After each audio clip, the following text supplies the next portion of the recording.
ஆசை. ஆனா ஒரு மணி நேரத்துக்கு வேண்டாம், ஒரு 2 மணி நேரத்துக்கு ஒருத்தருப்பான ஒரு பேஷண்ட் வந்தா என் டாக்டர் தொழில் மறக்காம இருக்கும். ஒரு பேஷண்ட் வரல, சரி வராம இருக்கிறது நல்லதுதான். இருந்தாலும் சும்மா உட்கார்ந்த மாதிரியே இருக்குது. சார் ரூமுக்கும் நம்ம ரூமுக்கும் மாத்தி மாத்தி போயிட்டு வந்துட்டு இருக்கேன். ரொம்ப போர் அடிக்குது. பேசாம ஊட்டி சுத்தி பார்க்க போவோம்.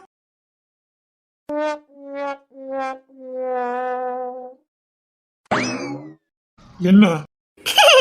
அது வேற ஒண்ணு இல்ல. எதுக்கு ஒருத்தர் முகத்தை ஒருத்தர் பார்த்துக்கிட்டு எப்படின்னு 4 பேஷண்ட்டுக்கு மேல வராது. இப்போ என்ன சொல்ல வர? இல்ல சார், நான் ஊருக்கு புதுசு. நைட் நேரத்துல ஊட்டி எப்படி இருக்கும்னு எனக்கு தெரியாது. அதான். உனக்கு இங்க இருக்க போர் அடிக்குன்னு சொல்லு. வந்து ஒரு நாள் ஆகல, அதுக்கே உனக்கு போர் அடிச்சிட்டு. சார் நைட் என்னத்த பார்க்க போற? காடு மழையா கிடக்குது, இப்போ எங்க போற?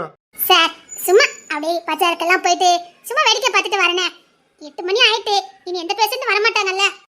சரி ஓகே. அந்த நேத்து ஒரு மெடிசன் வந்துச்சுல, அதை மட்டும் என் சிஸ்டத்துக்கு அனுப்பிட்டு கிளம்பு. Okay sir. அனுப்பிட்டு என்ன சொல்லிட்டு போ. Okay sir. அதான் லீவ் கொடுத்துட்டா அடுத்து பிடிக்கிட்டு ஓடிடாத, சொல்லிட்டு போ. அது எப்படி சார் சொல்லாம போவேன்? சொல்லிட்டு தான் சார் போவேன். சரி சரி. வாயி வாயி.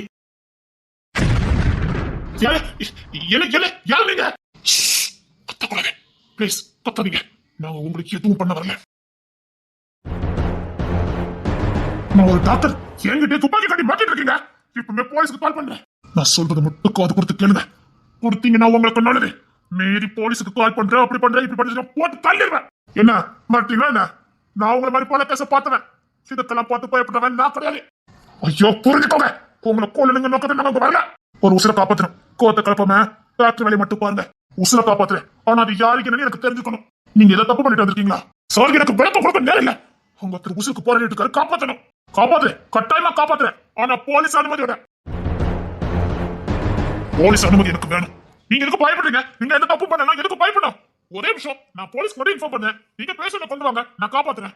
கோத்த குழப்பமா சொன்ன வேலையை மட்டும் பாரு. இந்த மேட்டர்ல இங்க வேண்டாம், இதுக்கெல்லாம் பயப்பட வேண்டாம். கிடையாது, சொன்னா புரிஞ்சுப்பாங்க. முக்கியமான ஒரு ஆளு உயிரை காப்பாத்தி ஆகணும். இது ரகசியமா வைக்க வேண்டிய விஷயம், அதனாலதான் நாங்க மறைக்கிறோம். அது உங்க தனிப்பட்ட விஷயம் சார், ஆனா நான் போலீஸ்க்கு இன்ஃபார்ம் பண்ணுவேன். சொல்ல படுத்துறேன். இங்க வேற எந்த டாக்டர் இல்ல, நீ மட்டும் தான் இருக்கன்னு கேள்விப்பட்டு வந்திருக்க. ஒழுங்கா ட்ரீட்மெண்ட் வேலையை பாரு. என்ன சார் மேட்ரிக்டா? சொன்னா புரிஞ்சுக்கோங்க. சார் என்ன ட்ரீட்மெண்ட் கொடுக்க முடியாது. பொண்ணுல போயிட்டு தள்ளிடுவேன். கொன்னாலும் சரி, என்ன ட்ரீட்மெண்ட் கொடுக்க முடியாது. நீங்க சட்டத்துக்கு ஒரு ஏதாவது பண்ணிட்டு இருக்கீங்களா? திருட்டு, கொலை, கொல்ல, அடிக்கடி இப்படி ஏதாவது? மாமா இவன் ரொம்ப சரிக்க மாமா. அங்க ஒருத்த உசுருக்கு போராடிக்கிட்டு இருக்கா. ப்ளீஸ் சார், அப்படி இந்த உசுரை காப்பாத்துறதுதான் என் வேலையும். ஆனா சரியான காரணம் எனக்கு வேணும் சார். நீங்க வேற ஏதாவது பண்ணிட்டு வந்து நான் காப்பாத்துறேன், நான் கொண்டு கேஸ் சுத்திட்டு இருக்கணும். என்கிட்ட போலீஸ் என்கொயரி வரும். போலீஸ் என்கிட்ட கேள்வி கேட்பாங்க சார். நீங்க ஏன் இவரை காப்பாத்துறீங்க, எனக்கு எனக்கு இன்ஃபார்ம் பண்ணலன்னு. இப்படி இறக்கப்பட்டதுனாலதான் பெரிய ஹாஸ்டலுக்கு எம்டியா இருந்தேன்னா இப்படி ஒரு கிளினிக் கட்சி நடத்திக்கிட்டு இருக்கேன். ஓகே, உங்க நிலைமை எனக்கு புரியுது சார். நாங்களும் போலீஸ் ஆபீசர் தான். நீங்க உங்க நிலைமை சொன்னனால நாங்க உண்மை சொல்றோம்.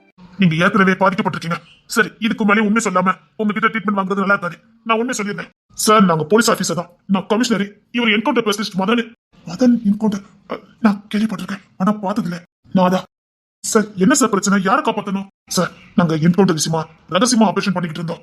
சரி, மேலதிகாரி பொண்ணுக்கிறதா அதை தலைமை தாங்கிட்டு இருந்தாரு. ஓகே, குற்றவாளி ஊட்டியில பதுங்கி இருக்கதா எங்களுக்கு தகவல் வந்தது. அதன் பேரில நாங்க இங்கதான் என்கவுண்டர் போடுறதுக்காக அங்க இருந்து வந்திருந்தோம் 10 days. ஓ சரி, அதே மாதிரி நாங்க குற்றவாளியை தேடி பிடிச்சோம். அரசியல் புள்ளிகளுக்கு தொடர்ந்து மிரட்டல் கொடுத்துட்டே இருந்தவன் அதுலயும் ஒரு படி மேல போய் அரசியல் புள்ளியோட மனைவியை கடத்திட்டு போயிட்டான். இது எங்க டிபார்ட்மெண்ட்டுக்கு நெருக்கடி கொடுத்துக்கிட்டே இருந்தது. அது மட்டும் இல்ல, அவன் ஆட்ட அதோட அடங்கல. காலேஜுக்கு போயிட்டு இருந்த ஒரு முக்கியமான ஒரு புள்ளியோட பொண்ணை கடத்திட்டு போயிருக்கான். ஐயோ, ஆனா இது எதுவுமே நியூஸ்ல வரலையா? இதெல்லாம் வராது சார். இதெல்லாம் எங்க டிபார்ட்மெண்ட்டுக்குள்ள ரகசியமா இருக்கக்கூடிய விஷயங்கள். இது சத்தியமா இந்த மாதிரி கேஸ் எல்லாம் வெளியில வராது, வரவும் விட மாட்டாங்க. அவனை என்கவுண்டர்ல போட்டு ரகசிய ஷூட் நடத்துதான் நாங்க இங்க வந்திருந்தோம். சரி, என்கவுண்டர்ல அவனை பொண்ணுத்தரசர் போட்டாரு. சரி, ஆனா எங்களுக்கு வந்தது ரகசியமா ஒரு கும்பல் மட்டும் தான் இருக்குன்னு. டிபார்ட்மெண்ட்டுக்குள்ளே கற்பாடு இருந்திருக்கு. ரகசியமா முடிக்க வேண்டிய ஆபரேஷனை இவங்க பப்ளிசிட்டி பண்ணிட்டாங்க. அது மட்டும் இல்ல, எங்களை என்கவுண்டர் போட சொன்னது ஒரு டீம் தான். ஆனா இங்க இருந்தது 2 டீம். அதையும் போட வேண்டிய கட்டாயம் போட்டுட்டோம். அதுல இன்னும் சிக்கலாய் போச்சு. என்ன, அது ஷூட்டிங் ஆர்டர் எங்களுக்கு கொடுக்கல. என்ன சார் சொல்றீங்க? சார், அதுல அரசியல் புள்ளிக்கு சம்பந்தப்பட்ட ஒரு நபர் இருந்திருக்காரு. இது ஷூட்டிங் நடத்திட்டு இருக்கும் போதுதான் எங்களுக்கு தெரியும். அதுக்கப்புறம் அந்த டீமுக்கும் எங்க டீமுக்கும் ஷூட் நடந்துட்டு இருந்தது. அந்த டீம்ல இருக்க எல்லாரையும் போட்டு தள்ளியாச்சு. அதுல எதிர்பாராத விதமா எங்க சார் 1 அடிபட்டிருக்கு. சார் இதுக்கு என்ன சார் நீங்க டிபார்ட்மெண்ட்ல தெரிவிக்க வேண்டியதுன்னு அங்கதான் சார் ஒரு சிக்கலே. அவங்க எங்களுக்கு ஷூட்டிங் ஆர்டர் கொடுத்தது ஒரு டீமுக்கு தான். அப்படின்னா சார் அங்க இன்னொரு டீம் இருக்கு, அந்த இன்ஃபார்ம் எங்களுக்கு பண்ணவே இல்ல. அது மட்டும் இல்ல, மேல் இடத்துல 2 பேருக்கு மேல ஷூட் பண்ண கூடாதுன்னு எங்களுக்கு ஆர்டர் வந்து 2 பேருமே நாங்க ஈஸியா போட்டுட்டோம். ஆனா இன்னொரு டீம் ஒளிஞ்சிருந்தது எங்களுக்கு தெரியாது. அவங்களையும் ஷூட் பண்ண வேண்டிய நேரம். ஃபர்ஸ்ட் நாங்க ஷூட் பண்ணவே இல்ல, அந்த டீம் தான் எங்களை ஃபர்ஸ்ட் ஷூட் பண்ணாங்க. அதனால விடுவானா பொண்ணு தர ஃபர்ஸ்ட் சொல்ற மாதிரியா ஷூட் தள்ளிட்டோம். ஐயோ ஆமா சார், இப்போ நாங்க டிபார்ட்மெண்ட்ல இதை சொல்ல முடியாது. இப்போ நாங்க அந்த 2 டீமும் ஒருத்தருக்கு மாத்தி மாத்தி சுட்டுக்கிட்டாங்கன்னு கேஸை தசை தெரிக்கிறோம். எங்களுக்கு இப்போ அது பிரச்சனை இல்லை. ஆனா இவருக்கு எப்படி அடிபட்டுச்சுன்னு கேட்பாங்க. கூட வந்த புனித சார் எப்பவுமே புத்திசாலி, அவருக்கு லைட்டா சந்தேகம் இருந்திருக்குது. அதனாலே எக்ஸ்ட்ரா கண்ணு கொஞ்சம் சட்டவிரதமா கொண்டு வந்திருக்காரு. சார் சார் கொஞ்சம் காது கொடுத்து கேளுங்க சார். எங்க புனிதர சாரோட கேரக்டர் அப்படிதான். பொதுவாக யாரையும் டிபார்ட்மெண்ட் நம்ப மாட்டாரு. ஒரு டீம்னாலே அவர் கெஸ்டிங் எப்பவுமே 2 டீம் இருக்குன்னு தான். அதே மாதிரி தான் இருந்தது. அதனால ஆல்ரெடி டிபார்ட்மெண்ட்ல இதுல கண்ணு வேணும் கேட்டதுக்கு அவங்க ஒரு டீம் தானே இவ்வளவு போதுன்னு கொடுத்து அனுப்பிட்டாங்க. அதனால நாங்க கொஞ்சம் வெளியில சத்தத்தை உங்க கையில எடுத்துட்டீங்க சார். நாங்க ஷூட் பண்ணது ஒன்றும் நல்லவங்க கிடையாது. இந்த நாட்டையே அழிச்சுக்கிட்டு இருக்க கொள்ளி வைரஸ்கள் சார். அவங்களை விட்டோம் சார். அவனுக்கு யாரு தெரியுமா சார் உங்களுக்கு? காலேஜுக்கு போற இளம் பெண்களை மாதுன்னு கொடுத்து சீரழிக்கிற கும்மலி, போதைக்கு அடிமையாக்கி அந்த பெண்கள் நிர்வாணம் படம் எடுத்து நெட்ல காசு சம்பாதிக்கிற கூட்டம். ஆனா எங்களுக்கு ஷூட்டிங் ஆர்டர் வந்தது அரசியல் புள்ளிகளை மிரட்டினவங்களை மட்டும் ஷூட் பண்ணதுக்கு. அப்ப இவனுங்களெல்லாம் யார் சார் அழிப்பா?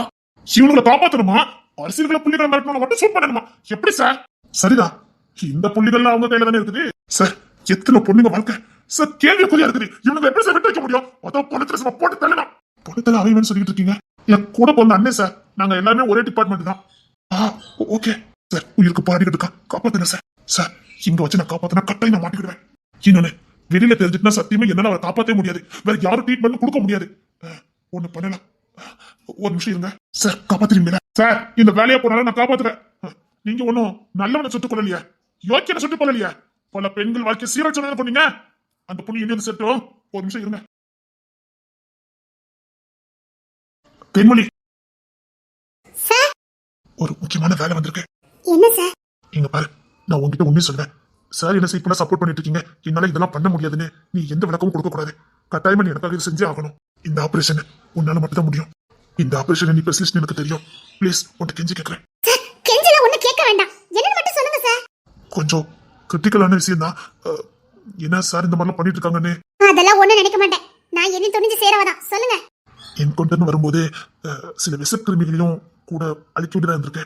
அதுல இது போலீஸுக்கு தெரியாம எப்படி சார் பார்க்க முடியும்? செத்தவனுக்கு எவனும் தியாகி இல்ல. வயசு பிள்ளைங்களை நிர்வாண படம் எடுத்து நெட்ல போட்டவனுங்க. அப்ப அவனுக்கு போட்ட தப்பே இல்ல. அதுல அவருக்கு கொஞ்சம் அடிபட்டிருக்கு. அவரை காப்பாத்தணும். உன்னால மட்டும் தான் முடியும். நீங்க என்ன சார்? இல்ல, நான் துணையா இருக்கேன். என்னால இப்போ ஆபரேஷன் பண்ண முடியாது. ஏன் சார்? ப்ளீஸ் புரிஞ்சுக்க. நான் அந்த நிலைமையை தாண்டிட்டேன். நான் ஆபரேஷன் பண்ண வேண்டியவங்களுக்கு பண்ணாததுனால ஒரு உசுரை பறி கொடுத்துட்டேன் சார்.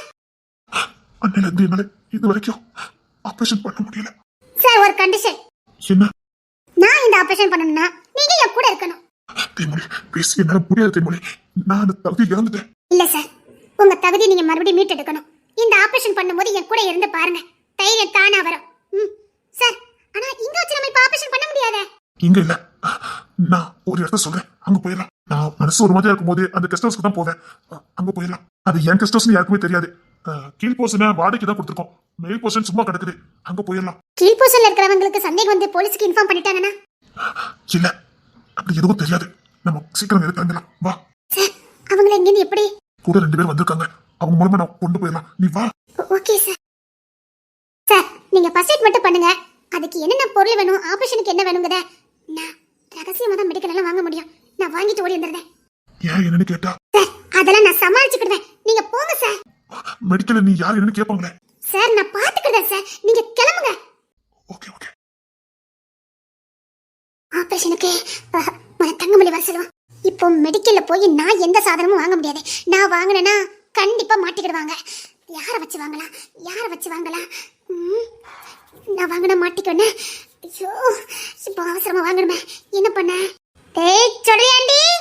அவனை பிடிச்சாதான் சரியா இருக்கும். அவன் காமெடி பேசு சொன்ன மாதிரி கரெக்டா வாங்கிட்டு வந்துருவான். சார், என்ன சார் ஏற்பாடு பண்ணிட்டீங்களா? சார், நிச்சயமா ஒரு காப்பாத்தலாம். இப்போ பஸ் போட்டு கொடுத்துருந்தேன். நான் சொல்ற இடத்துக்கு நம்ம கரெக்டா கொண்டு போய் முடியுமா? இங்க வச்சு கண்டிப்பா ட்ரீட்மெண்ட் பார்க்க முடியாது. நீங்க எங்க போக சொல்றீங்க? சார், இது குணமாகறதுக்கு எப்படி 1 மாசமாவது ஆகும் சார். ட்ரீட்மெண்ட் 1 மாசமாவது எடுத்தாகணும். ஏன்னா காயம் பயங்கரமா இருக்கு. பரவாயில்ல சார், அவன் பொழைச்சா மட்டும் போதும். பொழைச்சுக்குவாரு. ஏன்னா எங்க கூட இருக்க டாக்டர் அப்படி, அவங்க இதுல ஸ்பெஷலிஸ்ட். அவங்க இந்த ஆபரேஷனை கண்டிப்பா சக்சஸா முடிச்சிருவாங்க. ஆபரேஷன் கண்டிப்பா சக்சஸா முடிஞ்சிடும். ஏன்னா வேர்ல்ட் நம்பர் 1 இந்த ஆபரேஷன் பண்ணல சக்சஸ் பண்ணவங்க. அது பிரச்சனை இல்லை சார். முதல்ல இவரை இங்க இருந்து நான் சொல்ற இடத்துக்கு கூட்டிட்டு போனோம். அது மட்டும் இல்ல, இவருக்கு ஆபரேஷன் பண்ணதுக்கான அத்தனை மெடிசனும் மெடிக்கல தான் வாங்கணும். சார் அப்படியே மாட்டிக்கிடுவோமே. டாக்டர்கிட்ட பேசிட்டேன், அவங்க கொஞ்சம் புத்திசாலி தான். நான் எப்படியாவது ஏற்பாடு பண்ணிட்டு 1 மணி நேரத்துல வந்ததேன்னு சொல்லியிருக்காங்க. சார் அவங்களுக்கு நான் வேணா ஹெல்ப் பண்ணட்டுமா? சார் மாட்டிக்கிடுவோம் சார். இப்ப நானே அவங்க கூட போக முடியாது. அவங்க கொஞ்சம் பிரில்லியன்ட் தான். அது மட்டும் இல்ல, கொஞ்சம் சேட்டை பிடிச்சவங்க. கண்டிப்பா வந்துருவாங்க. நம்ம அதுக்குள்ள இவங்களை எப்படி எங்க கூட்டிட்டு போவேன்? இப்ப என்ன பண்ண? ஆட்டோல போக முடியாது, கார்ல போக முடியாது. இப்ப என்ன பண்ணணும்? ஒண்ணும் ஓட மாட்டேங்குது சார். ஒண்ணு பண்ணலாம், ஆம்புலன்ஸ் மாட்டிக்கிடுவேன் சார். என் ஹாஸ்பிட்டலுக்கு இன்னும் ஒரு ஆம்புலன்ஸ் இருக்குது.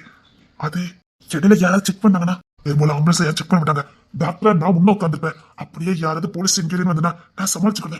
என் பேஷண்ட் தான், எங்க ஹாஸ்பிட்டல் தான் கூட்டிட்டு போறேன்னு ஏதாவது சமாளிச்சுக்கலாம். எங்க அப்படின்னு எந்திட்டு வர மாட்டாங்க.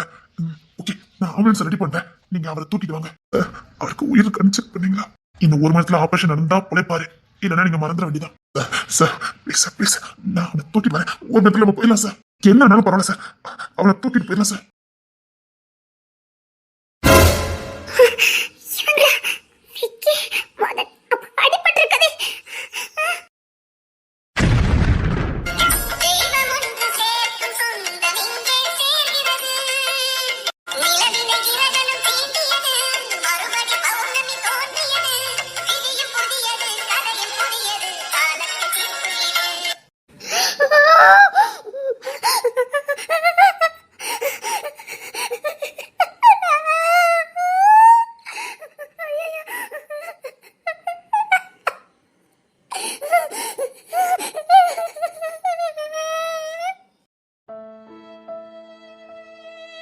சார் நம்ம காப்பாத்தல சார், சீக்கிரம் வாங்க, நம்ம சீக்கிரம் கொண்டு சேர்த்துடலாம். நான் யாருக்கிட்ட கெஞ்சினது இல்ல.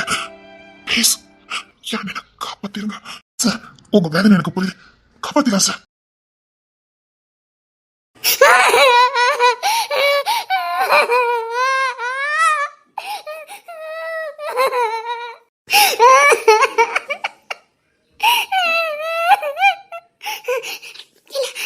உடனே காப்பாத்தியாகணும். இல்ல, நானே மெடிக்கல போய் வாங்கிட்டு வரேன். 1 மணி நேரத்துல காப்பாத்தணும். நானே காப்பாத்துறேன்.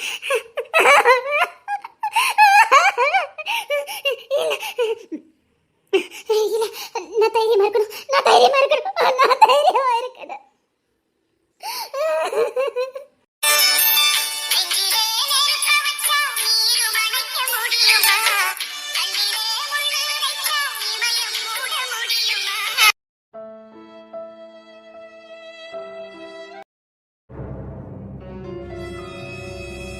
பயப்படாதீங்க சார், நிச்சயமா காப்பாத்திடலாம். சரி சார், கொஞ்சம் வெளியில இருந்தீங்கன்னா நாங்க சீக்கிரம் ஆபரேஷன் முடிச்சிருவோம். ஓகே சார், உசுருக்கு எதுவும் ஒன்னும் ஆகாது, தைரியமா போங்க சார். உங்க அண்ணன் நிச்சயமா உயிரோட வருவாரு. சரி சார், நான் சொல்ற மாதிரி மட்டும் பண்ணுங்க. அப்பதான் அவர் உயிரை காப்பாற்ற முடியும். அது கொஞ்சம் கண்ணு மனதான். ஆனா முயற்சி பண்ணா கண்டிப்பா நம்ம இந்த ஆபரேஷனை ஜெயிச்சிடலாம். அவருக்கு எதுவும் ஆகாது. ஓகேவா சார்? உனக்கு இந்த எக்ஸ்பீரியன்ஸ் இருக்குது, பரவாயில்ல, நீ தைரியமா பண்ணு, கூட நான் இருக்கேன். இது போதும் சார், நான் இப்பவே ஆபரேஷன் ஆரம்பிக்கிறேன்.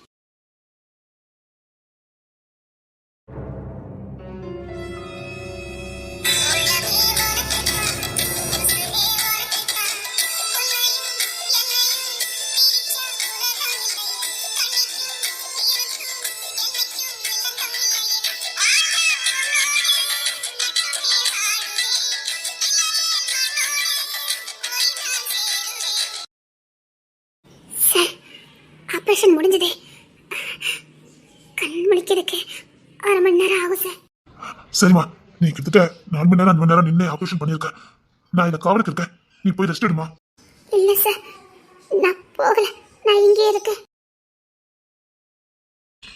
சார், ஆபரேஷன் நல்லபடியா முடிஞ்சிட்டு கண் முழிக்கிறதுக்கு 1/2 மணி நேரம் ஆகும். உயிருக்கு எந்த ஆபத்தும் இல்லையே. நான் தான் சொன்னேன், அவங்க ஸ்பெஷலிஸ்ட்னு சொன்னேன். அவங்க கை வச்சா எந்த உயிரும் போனதா சரித்திரமே இல்லை. Thank you doctor, thank you doctor, thank you. அவங்க கிட்டத்தட்ட 4 மணி நேரம் 5 மணி நின்று ஆபரேஷன் பண்ணியிருக்காங்க. அவங்க கொஞ்சம் ஓய்வு எடுக்கட்டும். நாம வேணா தாராளமா தாராளமா நான் வெளியில இருக்கேன். இனி அவன் உசுருக்கு எதுவும் ஆபத்து இல்லையே? இல்ல சார், கண் முழிக்கணும். ஆனா நிச்சயமா பெயின் இருக்கும். கிட்டத்தட்ட 1 மாசம் ஆகும் சார். அவர் தொடையில இருக்கிற சதையை தான் எடுத்து. ஐயோ, சரிங்க சார். அதனாலதான் சொல்றேன் சார், காயம் ஆறதுக்கு 1 மாசத்துக்கு மேல ஆகும். நீங்க இதுக்கு மெடிசன் எங்கேயுமே வாங்க முடியாது. கேட்டா ஏன் எதுக்குன்னு கேட்பாங்க. இல்ல, எவ்வளவு நாள் ஆனாலும் பரவாயில்ல. எங்க அண்ணன் குணமானதுக்கு அப்புறம் நான் இங்க கூட்டிட்டு போறேன். தேன்மொழி. சார், அது அவன் ஒய்ஃப் பேரு. வேணா சாரோட ஒய்ஃபுக்கு மட்டும் இன்ஃபார்ம் பண்ணுங்க. சார் அவர் ஒய்ஃப் பேர் தானே சொல்லிக்கிட்டு இருக்காரு. அவங்க வந்தா அவரை பாத்துக்கிறதுக்கு நல்லா இருக்கும்ல. கூட இல்ல, மனுஷன் செத்து பொழைச்சி வார்த்தையே தான் மனைவி பேர் சொல்லி கூப்பிடுறாரு. இப்படிப்பட்டவங்க பிரிஞ்சு போயிட்டாங்களா? சார், ஒருத்தன் சுயநலம் இல்லாத போதும். செத்து பொழைக்கும் போது யார் பேரை அவன் அதிகமா சொல்றானோ அவங்க மேல அவன் உசிரியே வச்சிருக்கான்னு அர்த்தம். நாங்க இந்த மாதிரி நிறைய கேஸ் பார்த்திருக்கோம் சார். உண்மைதான் சார், அவன் உசுரே தேன்மொழிதான். தேன்மொழியா? ஆமா சார், அவன் உசுரே தேன்மொழிதான். உண்மை சொல்ல போனா அவங்க கணவன் மனைவியா வாழ வேண்டியவங்க. சில சரியினால வேற வேற இடத்துல வாழ்ந்தாங்க. ஆனா கண்டுபிடிச்சா, மனசார நேசிச்சா, மனைவியாவே நினைச்சு வாழ ஆரம்பிச்சா. அவளும் அப்படித்தான். என்னன்னு விட்டுட்டு எங்கேயும் போக மாட்டா. உசுரே பாவம் வீடு அவங்க 2 பேரும் சேரவே விடல சார். மனசு இருந்தோம் வாழ முடியல, உறவு இருந்தும் உரிமை இல்லாம வாழ்ந்துட்டு இருக்காங்க. ஆளுக்கு ஒரு திசையில இந்த காலம் பிரிச்சு வச்சு வடிக்க பாக்குது. ஆனாலும் எங்க அண்ணன் அவன் மேல கொல்ல பாசம். பாவம், அவன் இப்ப எங்க இருக்கான்னு தெரியாது. தேன்மொழி, தேன்மொழி.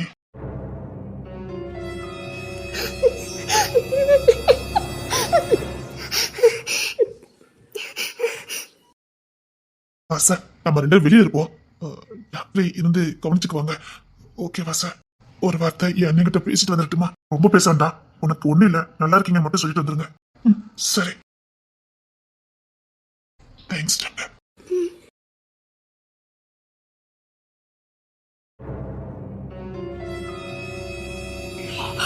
அண்ணா, அண்ணா, தேன்மொழி, அண்ணா நீ நல்லா விட்டண்ணா. உனக்கு ஒண்ணு இல்லைன்னு. தேன்மொழி, தேன்மொழி, அண்ணா சீக்கிரம் கண்டுபிடிச்சிடலன்னு. நீ நல்லா விட்டண்ணா, சீக்கிரம் கண்டுபிடிச்சிடலன்னு. தேன்மொழி, அப்படின்னா அண்ணா சீக்கிரம் கண்டுபிடிச்சிடலன்னு. உதவி குணமாய் சீக்கிரம் வாண்ணா. எங்க தேன்மொழி? அண்ணா சீக்கிரம் தேன்மொழி நாங்க கூட்டிட்டு வரேண்ணா. நீ நல்லா வேணும் அண்ணா, நீ நல்லா வேணும். தேன்மொழி எங்க? சார், அவரை ரொம்ப டிஸ்டர்ப் பண்ண வேண்டாம். புரிஞ்சுக்கீங்கன்னு நினைக்கிறேன். சரிங்க சார். சாரி சார், உங்ககிட்ட கண்ணை காட்டி மிரட்டி உங்க நல்ல குணம் புரிஞ்சுக்காம. ஐயோ, அதெல்லாம் ஒண்ணும் இல்லை சார். நல்ல காரியம் பண்ணியிருக்காரு. அவரை கூட காப்பாத்தலன்னா நான் இந்த படிப்பு படிக்கிறது அர்த்தம் இல்லாம போயிடும். அதெல்லாம் ஒண்ணும் இல்லை. அப்படி பார்த்தா அந்த பொண்ணு தான் எல்லாத்துக்கும் காரணம். இந்த ஆபரேஷன் பண்ணது அந்த பொண்ணு தானே. அவன் மட்டும் இல்லைன்னா சத்தியமா இந்த ஆபரேஷன் நான் பண்ணிருக்கே மாட்டேன். எல்லாராலையும் இது பண்ண முடியாது சார். அந்த பொண்ணுக்கே நன்றி சொல்லுங்க. தேங்க்ஸ். மறக்கவே மாட்டேன், வாழ்க்கையில மறக்க மாட்டேன். ரொம்ப தேங்க்ஸ் மேடம். ரொம்ப தேங்க்ஸ் மேடம். மறக்க மாட்டேன், சத்தியமா மறக்க மாட்டேன். அவனுக்கு உசுறு கொடுத்தது எங்க அம்மா, இப்ப உசுறு கொடுத்தது நீங்க. மறக்க மாட்டேன், மறக்க மாட்டேன். நம்பிக்கை இல்லாம தான் கொண்டுட்டு வந்தேன். சத்தியமா மனசை கல்லாக்கிட்டு இதுக்கப்புறம் எங்க அண்ணனை பார்க்க முடியாதுன்னு, கண்ணீரே வரக்கூடாதுன்னு வைராக்கியமா இருந்தேன். என்ன உசுறு காப்பாத்தி கொடுத்துட்டீங்க. ரொம்ப தேங்க்ஸ் மேடம்.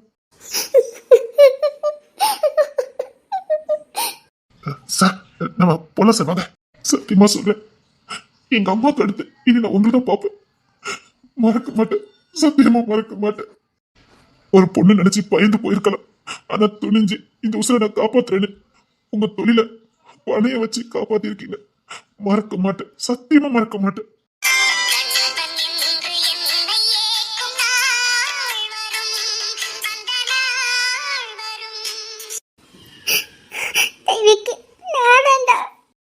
மறக்க மாட்டேன், சத்தியமா உங்களை மறக்க மாட்டேன்.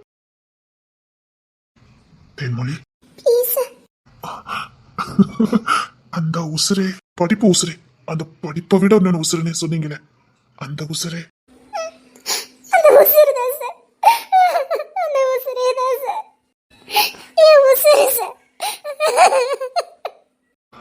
உன்னால எப்படி இந்த ஆபரேஷன் பண்ண முடிஞ்சது?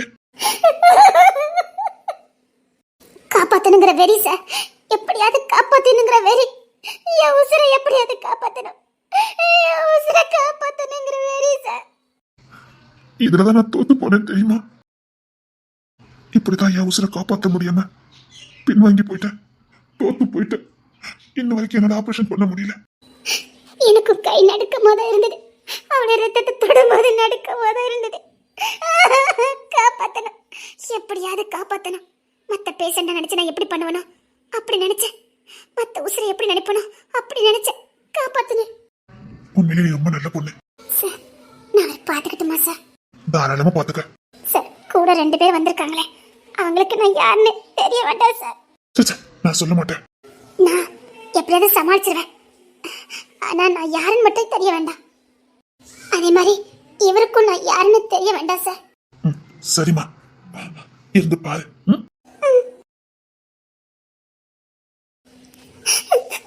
உங்களை இப்படி பாப்பேன்னு சத்தியமா நான் எதிர்பார்க்கவே இல்லை.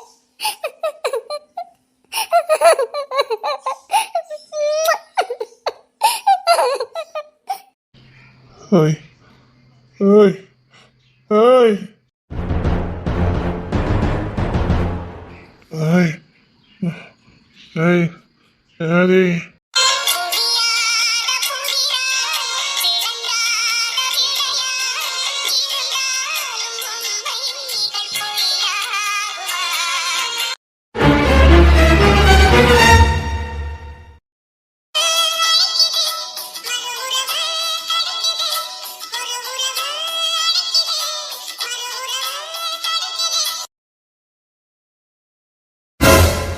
அன்னக்கிளி, அன்னக்கிளி, அன்னக்கிளி, யாரோ மாதிரி திரும்பிக்கிட்ட. நான் உன் புருஷன், உன்னை தொட்டு தாலி கட்டின புருஷன். நீ என் கூட வாழ்ந்திருக்க. புருஷன் முன்னாட்டிக்குள்ள ஏதோ மனஸ்தாபம்னுட்டு இப்படி ஒரேடியா புருஷன் வேண்டான்னு வந்தா ஊர் விளங்காது, நாடு விளங்காம போயிடும். இப்படி எல்லா பொம்பளையிலும் புருஷன் எப்படி பண்றான்ட்டு வெளியில வந்தா ஒருத்தியும் புருஷன் கூட வாழ மாட்டா. எல்லாரும் ஒன்ன மாதிரி தான் வாழ்ந்துட்டு இருப்பாங்க. தடி கட்டுத்தனமா கல்லா நாளும் கணவன் புல்லா நாளும் புருஷன் வாழ்ற பொம்பளை தான் நல்லா வாழ்ந்துருக்கான். உன்ன மாதிரி தறிக்கட்டு தெரிஞ்சவா நல்ல வாழ்ந்ததான் சரித்திரம் இல்ல. புருஷன் குடும்பம்னு வாழ்ந்ததான் அந்த சமூகம் நல்லா இருக்கும், நாடு உருப்படும். இல்லனா உன்ன மாதிரி விளங்காதவளால இந்த நாடே நாசமா போயிடும். உன்னை பார்த்து இன்னும் 10 பேர் வருவா. புருஷனை விட்டுட்டு இந்த படிக்க போனேன், ஆளாக போறேன்னு போயிட்டு சீரழிஞ்சவதான் ஏராளம் பேரு. உன்னை பார்த்து வரும்போது நல்லதா இருக்கும், உன்னை ஃபாலோ பண்ணி வரும்போது நல்லதா இருக்கும். அப்புறம் அவளுக்கு படுற பாடு யாருக்கு தெரிய போகுது? அந்த நிலைமை உனக்கு வந்துடக்கூடாதுன்னா உன்னை மன்னிச்சு கூட்டு போலான்னு வந்திருக்கேன். உன் மன்னிப்பு எனக்கு தேவையில்லை. ஆமா, இப்போ படிப்பு முடிச்சுட்டு அடுத்த வேலைக்கு போயிருவா, கையில காசு வந்துடும். அப்புறம் இஷ்டத்துக்கு ஊச்சத்துல இல்ல. அதான் 1000 பேர் கிடைப்பாங்க. 1000 பேர் கிடைச்சாலும் கெட்ட புருஷன மாதிரி எவனும் வரமாட்டான். புரிஞ்சுக்க. புருஷனே வேண்டான்னு இருக்க, இதே எதுக்கு நான் புருஷனை தேட போறேன்? புருஷங்க ஒன்னால நான் பட்ட பாடு போதாதா? இன்னொரு புருஷன் என் வாழ்க்கையில வந்து அவங்கிட்ட சித்திராதப்படதுக்கா நான் இவ்வளவு பாடுபட்டு படிச்சுக்கிட்டு இருக்கேன். அப்ப காலத்துக்கும் தனியா வாழ்ந்துருவேன். வாழ்க்கை போராட்டம் தான் அது. உன் கூட போராட்டம் என்ன, தனியா போராடினா என்ன? உன்னை காதலிச்சு உன்னை நம்பிதான் உன்னை கல்யாணம் பண்ணி வந்த. உன்கிட்ட நான் போராடல, இப்பவும் போராடுறேன். நீ இல்லாம போராடுற. இது சுகமா இருக்குது. ஓ, சுகமா இருக்குது. கூட டாக்டர் வரல, சுகமா தானே இருக்கும். நீ இப்படி தினமும் வந்து பிரச்சனை பண்ணதை விட பேசாம இன்னொரு கல்யாணம் பண்ணிக்கைய. உனக்கு தேவை ஒரு பொண்ணு தொன்னதானே, தாராளமா கல்யாணம் பண்ணிக்கைய. 1000 பேர் வந்தாலும் உனக்கு ஈடாக மாடி. என் காதல் உண்மைடி, என் காதல் உண்மை. காதலு, காதலுக்கு அர்த்தமே தெரியாத ஓ வாயில இருந்து காதலுங்கிற வார்த்தை. அந்த காதலுக்கு உண்மையான அர்த்தம் என்ன தெரியுமா? அன்பு, பாசம், நேசம் எல்லாம் கலந்ததுதான் காதலே. நீ இல்லாம நான் இல்ல, நான் இல்லாம நீ இல்ல. நீயும் நானும் ஓர் உயிர், ஈருடல். ஒண்ணு இல்ல சரி பாதி. உனக்கு வலிச்சா எனக்கும் வலிக்கும், அப்படி நினைக்கிறதான் காதலே. அடிச்சு சித்திரவதைப்படுத்தினியே, உனக்கு வலிக்கல? கட்டில விட்டு கீழே இறங்க விடாம வீட்டுக்குள்ளே பூட்டி வச்சிருந்தியே. நடக்க முடியாம என் கால்கள் 2 தடுமானப்போ விழுந்து விழுந்து சிரிச்சியே.